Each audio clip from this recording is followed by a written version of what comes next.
What's that odor? Oh, it's on deeper reflection. Hey folks, Scott Weingart here. And today we're discussing email, part 2. Part 1 was strategy. And you should listen to that one if you haven't already. Today we're going to discuss tactics and logistics. And I think it's going to be pretty good. Just some follow-up on last episode. I was talking to two of my buddies about the concept, specifically the concept that if you create the right email inbox for your primary email, meaning you're creating what I am calling a joy box. Only good things arrive there, things you want to see, things that will not make you miserable, or occasionally things that are so important you would have wanted to see them anyway, like a family member reaching out for help or something along those lines. But you've eliminated all the work in a separate email. You've not had any social notifications, any package notifications. If you had an inbox that was just pure joy, then checking it often wouldn't be as much of a problem. Now, I got pushback from two of my buddies. One was Fred Lemierre, and the other was Rob Orman. And both basically said the same thing, which is they're still finding a distraction in their life. And, the question I asked both of them, and perhaps the reason it's okay for me and not working out well for them is, are you checking your email, even into this joy box during deep work sessions? Because if you are, then absolutely, that's a big problem. No matter what's in there, it's going to actually cause task switching. You're going to lose focus. You're not going to be able to produce the kind of creativity you want, the flow, the focus. When I am going into a deep work session, I just don't have my phone in the same room.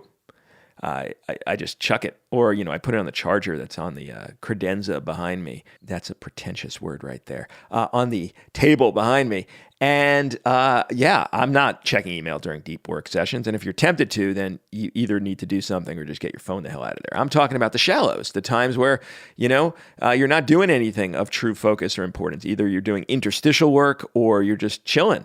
And during those periods, I got no problem how many times I check email during those periods. Now, the key is to create that joy box. Turn off email notifications entirely. You still don't want to be notified, even if it's going to bring you joy, because then you're going to be interrupted at times you want to have focus and concentration. Now, I had an example occur in my own life, which, taught me my own lesson, because when I first started my other podcast, the MCrit podcast, we had a membership program, and I wanted to see mirrors of all the customer service emails that my assistant was getting, because I was worried, is anyone having trouble? I want to fix it as soon as possible. And I was having those sent to my primary inbox. Big mistake. That inbox rapidly went from a joy box to an anxiety box. And I didn't want to check that bad boy more than like once a day until I realized this is stupid. And I started forwarding those emails to a different address, a address specifically for that purpose that I would only check once a day.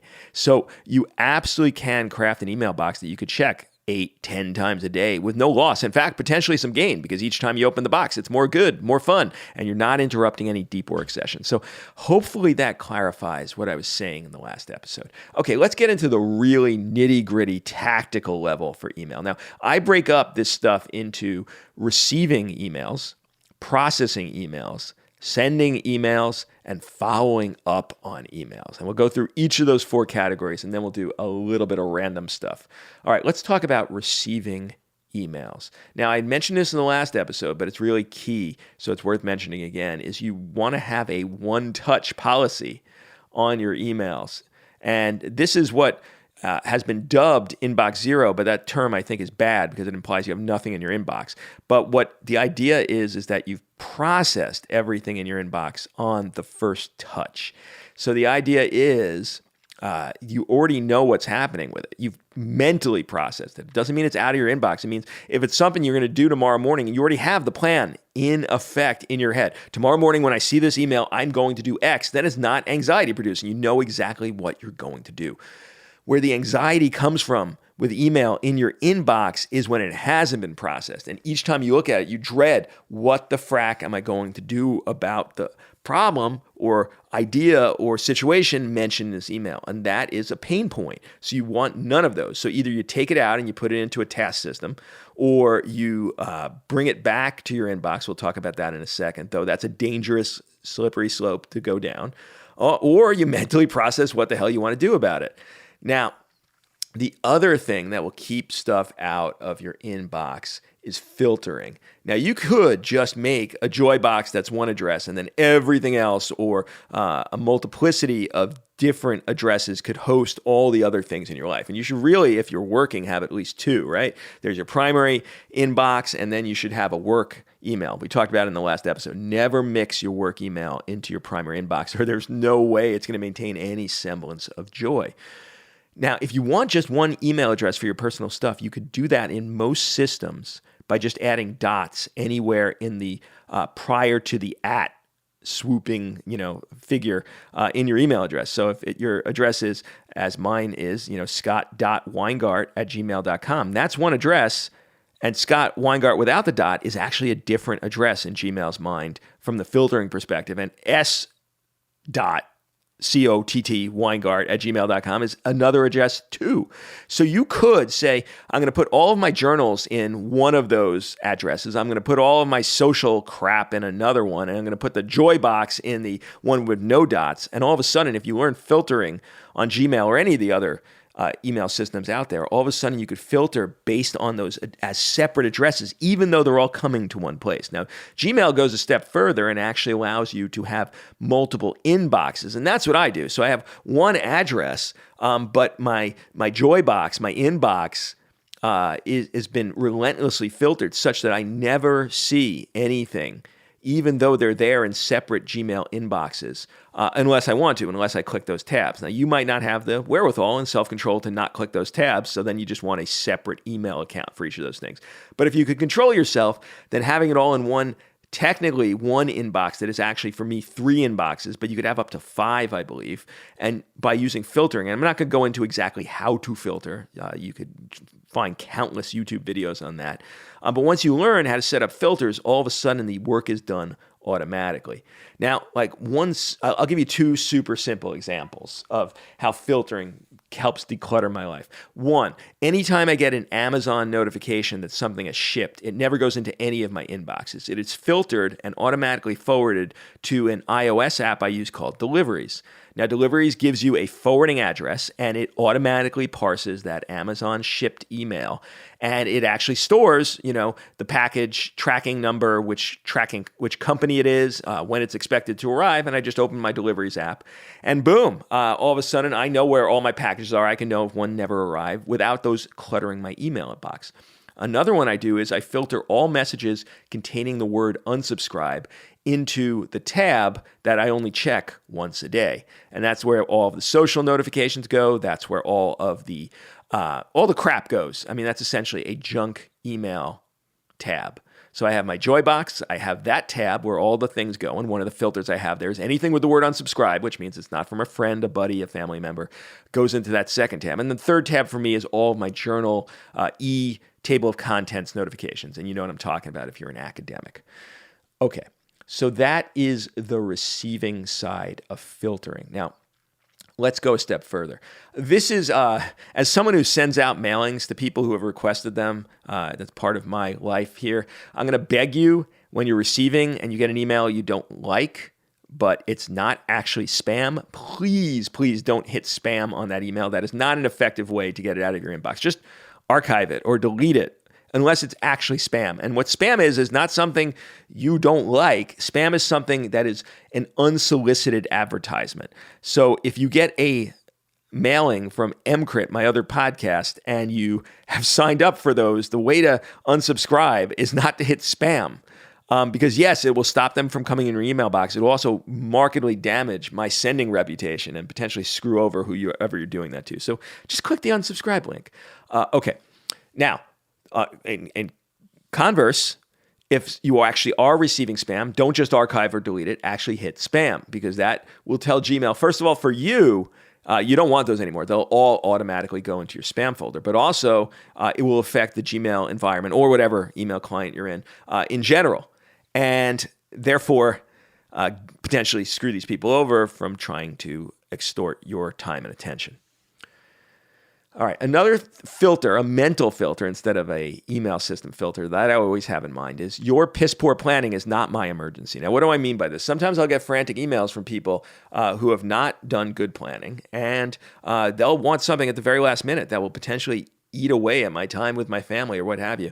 I don't look at the rapidity of their necessity if it's a result of their poor planning. That will happen in the next scheduled work period where I'm going to actually process email. And you just have to get in the habit of that. And, Tiago Forte, one of the productivity folks out there who I follow, says, don't let your email inbox be someone else's to-do list. He actually said it differently, which is email is someone else's to-do list. But I think you have the wherewithal and control to prevent that from happening. So don't let that be the case. And I think that brings us to processing. So let's go into that. So one thing I beg you to stop doing is stop filing and foldering emails. This is a dramatic waste of your time. Now, there's always two camps on this, and some people, this is their life. I think this is a horrible idea. First of all, it's very difficult to find folder systems, to figure out where the message is, unless you have like just 2 or 3 folders, at which point, what's the point?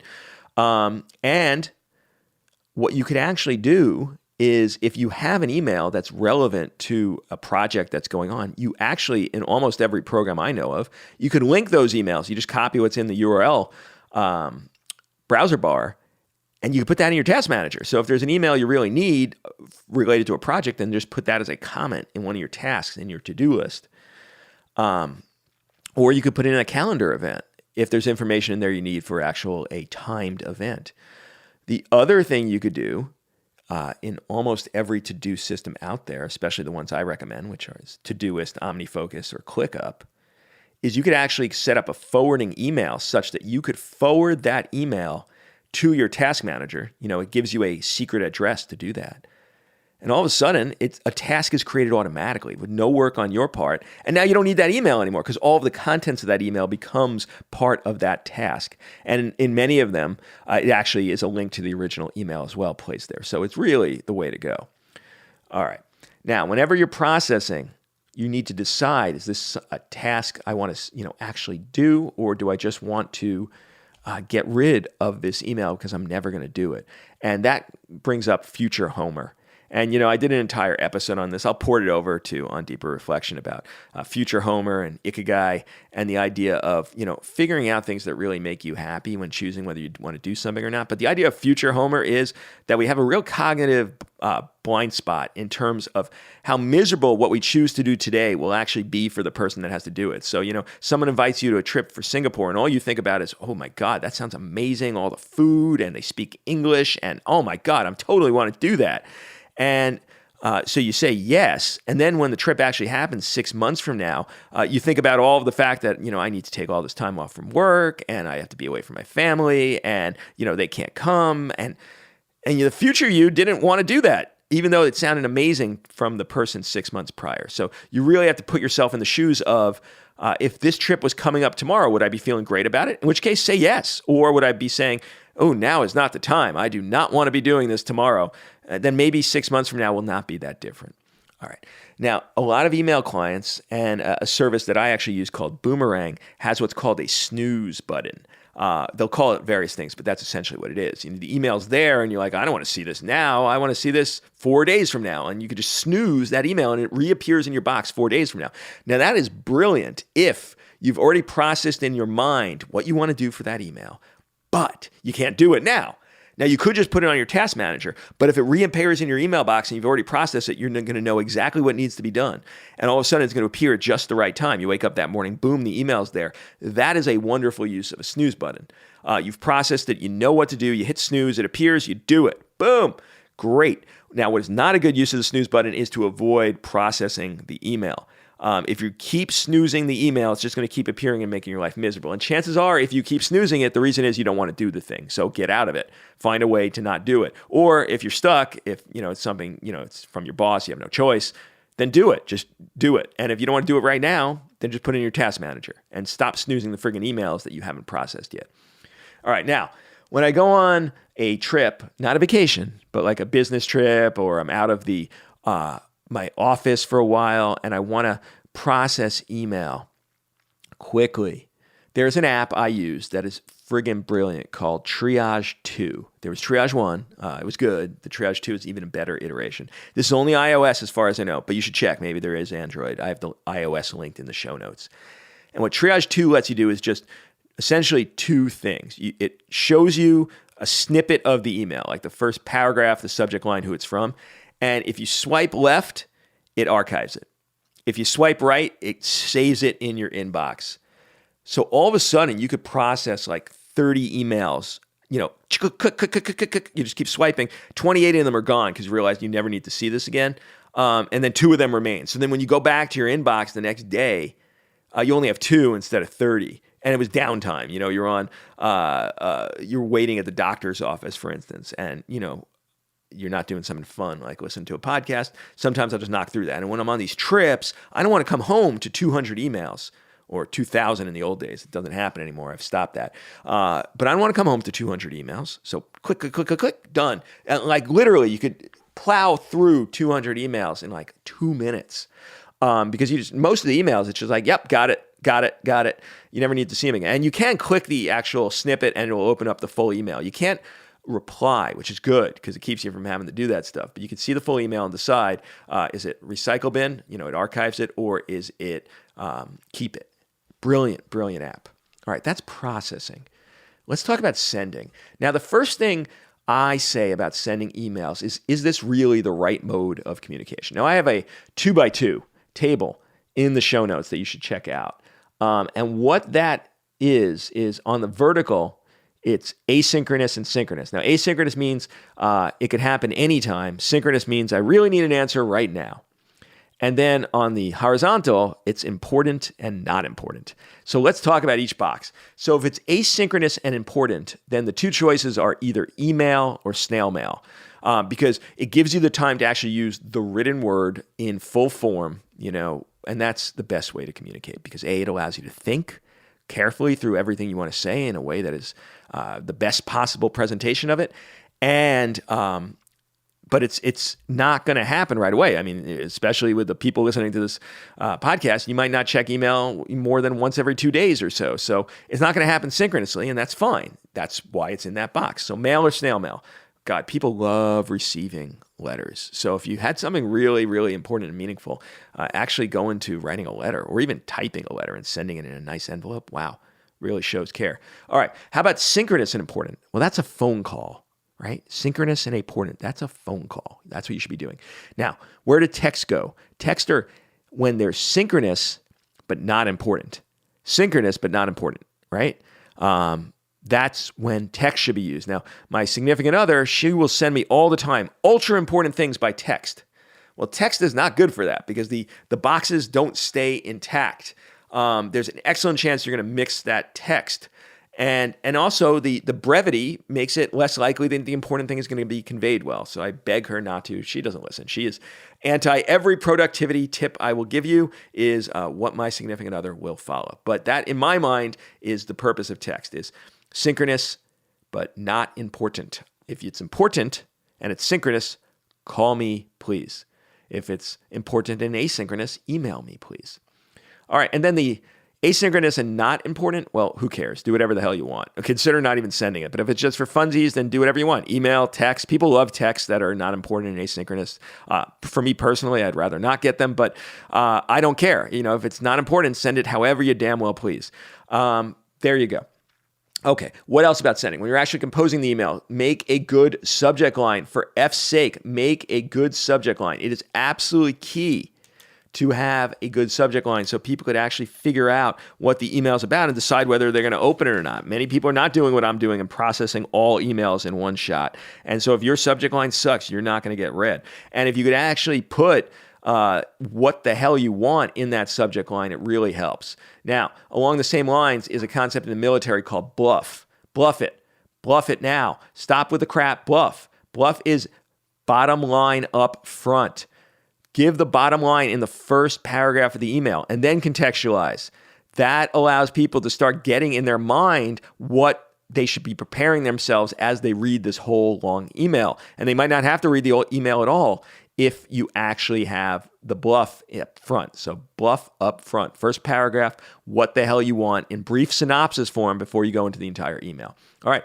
And now by the same token, the CTA, the call to action up front, meaning if you need something from this person, put it in the damn bluff paragraph right up front. Otherwise, they're probably not going to read it. And then you're going to potentially lose out on what you are asking for as a favor.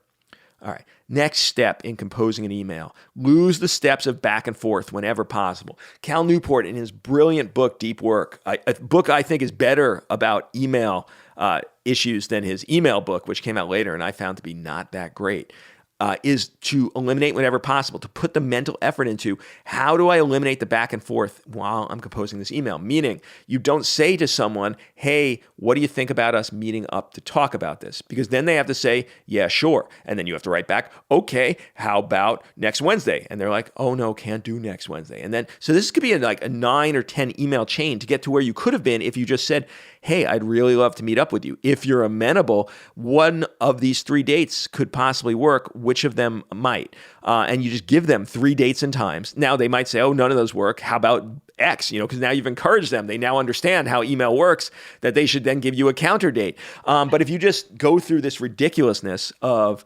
back and forth, you're wasting your own time and theirs. Now, along those same lines, now that I gave that example, is use a damn scheduling program like Doodle or Calendly to actually be able to give 4 or 5 times and dates that work for you in a way that they could pick. And if you're meeting with 2 people or 3 people or 4, this is even more important because it's like a 50 email chain if you don't do this. If you don't know what I'm talking about, just go to doodle.com or calendly.com and you'll see what I'm talking about. But this is, it should be a no-brainer. You should be using these to set up meetings and hangouts because otherwise it's torture for everyone involved.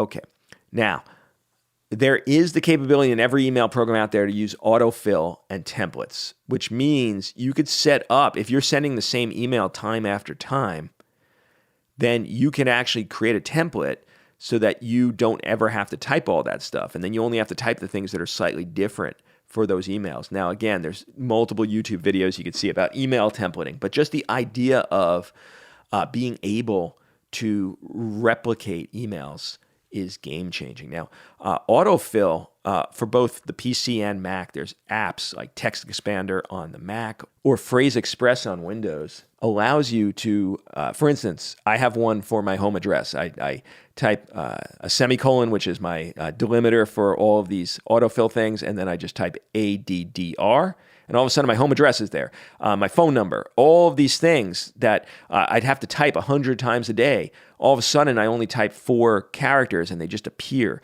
My email signature is the same way. That way I could choose for an email whether I want a signature or not, or different signatures depending on the email. All of these can be done by autofill apps. Again, this may be a whole separate show on ODR coming in the future, but just consider that.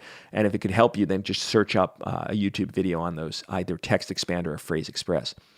All right, sending later. Now for this, I use an app called Boomerang. There's other programs that'll do this for the various email clients. Boomerang works for, I think, both Gmail and Outlook. But what Boomerang does, it's a whole suite of things that really help my email productivity. But one of the things on there that comes for the sending side of things is the ability to send later.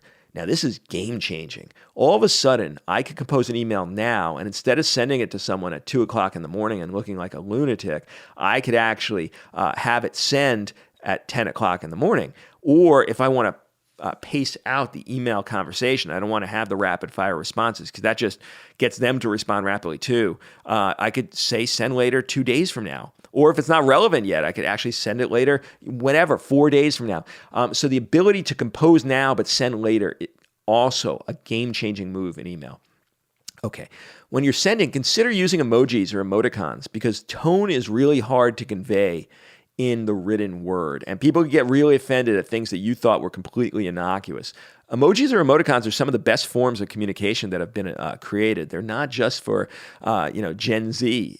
Even if you're a boomer, consider learning emojis being the newer way. And what an emoticon is in contrast to an emoji. I think everyone knows this, but just in case you're super old, an emoji actually is creating the the image itself of a smiley face, for instance, while an emoticon was what we used when we were on the old bulletin boards when I was a kid on my computer, which is, a colon and a parentheses to generate a happy or a smiley, happy or sad face without having to have the picture itself. But either way really helps you get your tone across, whether you're being sarcastic or just, little barbs. All right, I have a few links here on how to compose better emails that are well worth checking out in the show notes. If you want to get less emails, send less emails. That is definitely true. But in the converse of that is you might be better off if you're trying to send an email asking for 7 separate things or with 7 separate ideas, sending 7 separate emails, because then the subject line will vary, the call to action will vary, and it really helps the person involved because they might have one of the emails that they could get rid of. There's nothing for them to do,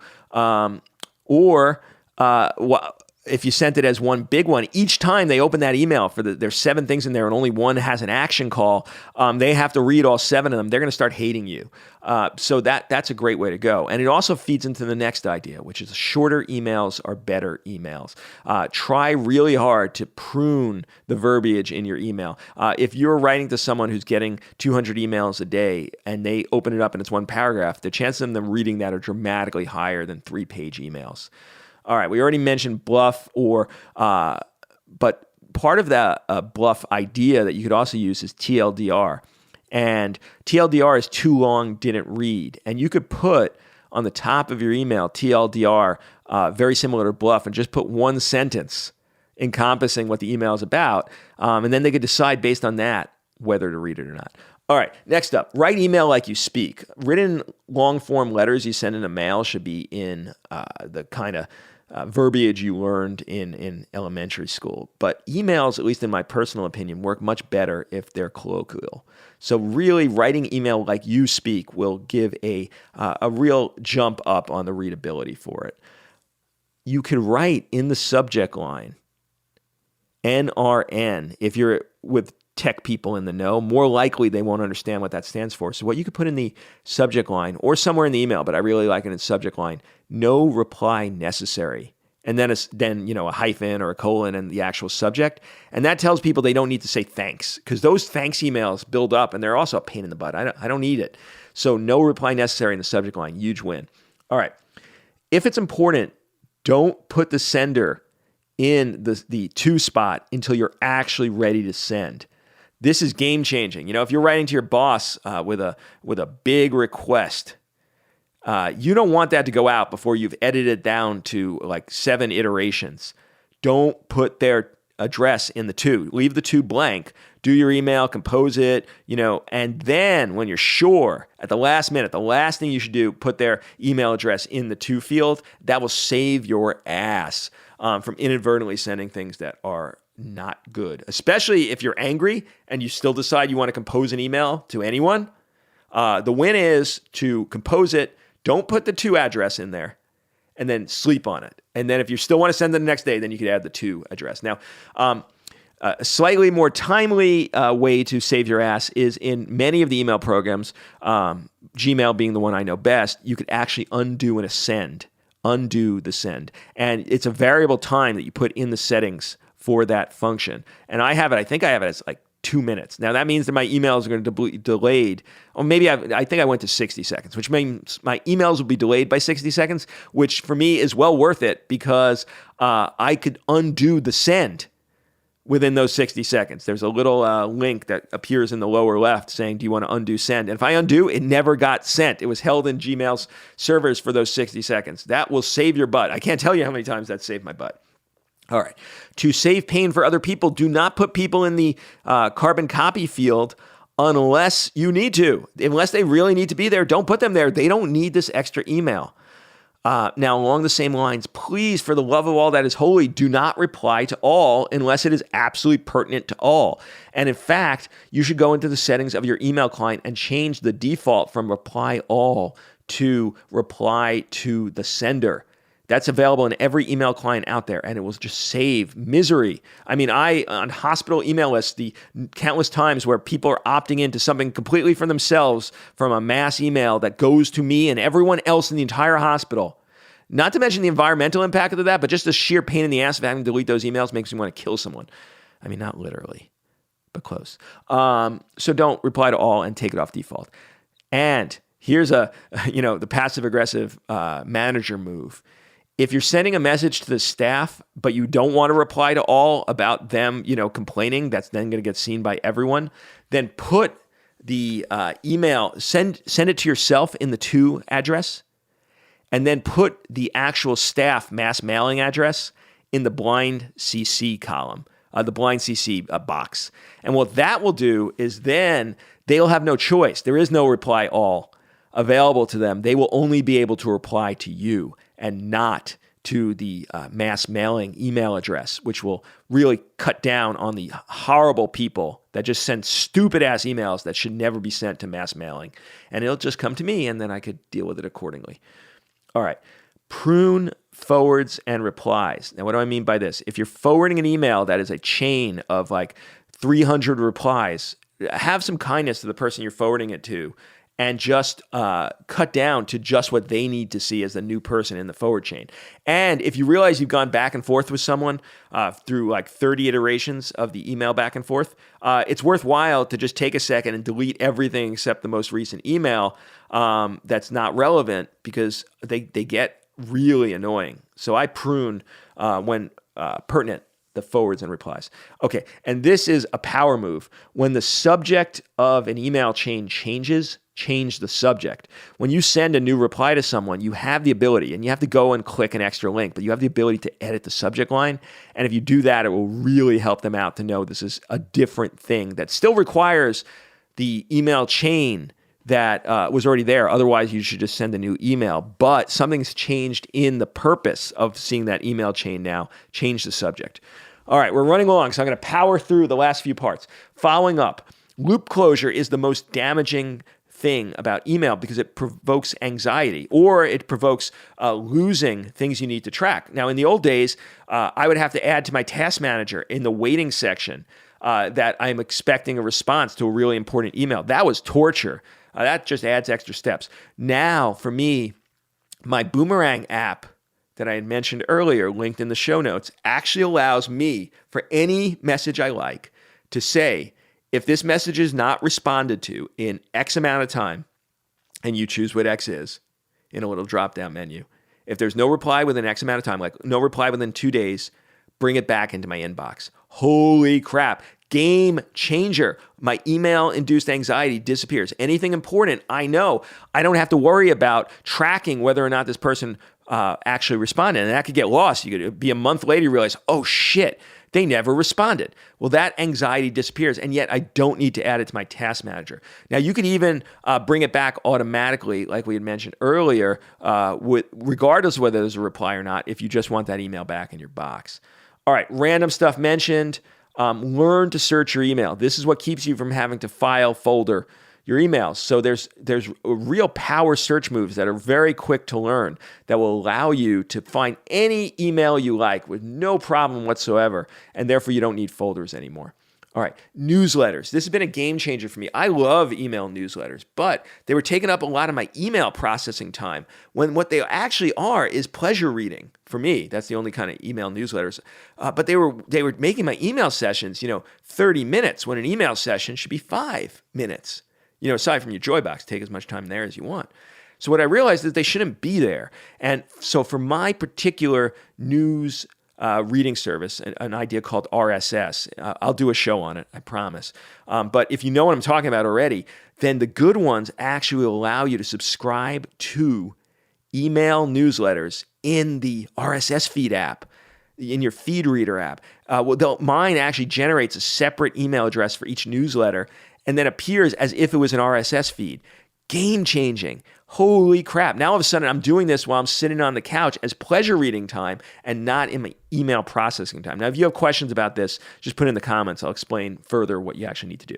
All right, last idea you need to have is the idea of email bankruptcy. If you have 10,000 emails in your inbox right now, you're never going to process those 10,000 emails, nor should you. Most of them have no purpose to processing them anymore. What you do is you just archive them all Archive all of them. Archive every email in your box. 10,000 of them disappear. Now you have a zero inbox. Now, if you want, you could actually consider sending out a message to every one of your contacts saying you're declaring email bankruptcy, and if there was anything super important, they should resend it. You don't need to do that because people inevitably will resend it anyway, but if you want to be nice, you could send out a message to everyone in your contact list. There's a link on how to do that in the show notes, but that's email bankruptcy. Consider declaring it. If you have more than, I'd say, more than 200 emails in your box right now, just get them all out. All right, other stuff, make sure you have a strong email password. Strong, like really strong, because if your email gets hacked, it's life-altering and really miserable, which means surprisingly not complicated, difficult to remember passwords, but instead what we're finding right now is make them sentences of things that are easy for you to remember, but impossible for a computer algorithm to process quickly. So if you have like a 20-character sentence, which is super easy to remember, just make it crazy, that will be a ultra strong email that's super easy to remember. The other thing you could consider, it's a pain in the ass, is two-factor authentication, which is where you have to get a text message or some other authentication for any new device you use. All right, never put anything important in your work account, anything you care about, because you never know what's going to happen, and you really will be disappointed if you get into a fight with your job and all of a sudden they decide, yep, you don't have that email anymore. So only keep it for work stuff. Don't sign up to services you care about with your work account. Don't sign up to social media accounts with your work account. Just don't do it. The other thing I would advise is download and archive your work email every, year or so, or 6 months. Just create an archive of it, and then you will have those messages for life. All right, my gosh, that was a lot on email. Hopefully some of this stuff will be game-changing for you. I'd love to hear from you in the comments section at the ondeeperreflection.com site. And this is Scott Weingart for the ODR podcast saying bye-bye.